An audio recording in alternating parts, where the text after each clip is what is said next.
పెద్దపల్లి జిల్లా మంతనిలో doctor BR Ambedkar జయంతి వేడుకలు ఘనంగా జరిగాయి. ఈ వేడుకల్లో మంత్రి శ్రీధర్ బాబు, కలెక్టర్ శ్రీహర్ష పాల్గొని అంబేద్కర్ విగ్రహానికి పూలమాలలు వేసి నివాళులర్పించారు.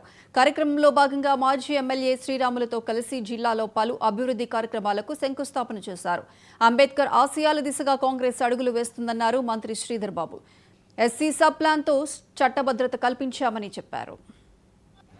అంబేద్కర్ గారి జయంతి సందర్భంలో వారికి రాష్ట్ర ప్రభుత్వం తరఫున, జిల్లా యంత్రాంగం తరఫున మేము, కలెక్టర్ గారు, ప్రజాప్రతినిధులు, అధికారులందరూ కూడా మంతని పట్టణంలో మరి నివాళులు గొప్పగా అందరూ కూడా పెద్దలందరూ వచ్చి కూడా పలకటం జరిగింది.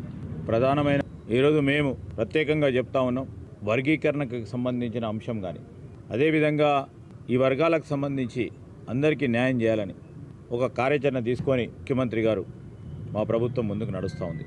ఆనాడు మేము ఉమ్మడి రాష్ట్రంలో మా కాంగ్రెస్ పార్టీ ప్రభుత్వ హయాంలో ఆనాడు ఇదే రాజ్యాంగ స్ఫూర్తితో మొట్టమొదటిసారి సప్లాన్ని దేశంలోనే మొట్టమొదటిసారి మరి సప్లాన్ ఆలోచన చేసి చట్టబద్ధత ఇచ్చి ముందుకు తీసుకెళ్లడం జరిగింది.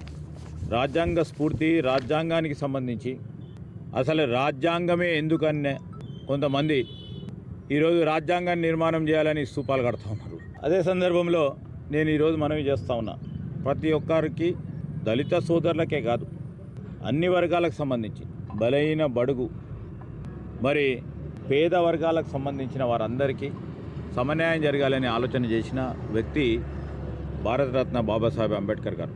వారి ఆలోచన విధానాన్ని తీసుకెళ్లే ప్రధానమైన బాధ్యతతో మా రాహుల్ గాంధీ గారు ఈరోజు దేశవ్యాప్తంగా కూడా రాజ్యాంగం గురించి, రాజ్యాంగ స్ఫూర్తి గురించి, రాజ్యాంగాన్ని బలహీనపరిచే శక్తులకు సంబంధించిన అనేక అంశాల విషయంలో వారు పోరాటం చేస్తూ రాజ్యాంగ నిర్మాత అయిన బాబాసాహెబ్ అంబేద్కర్ గారి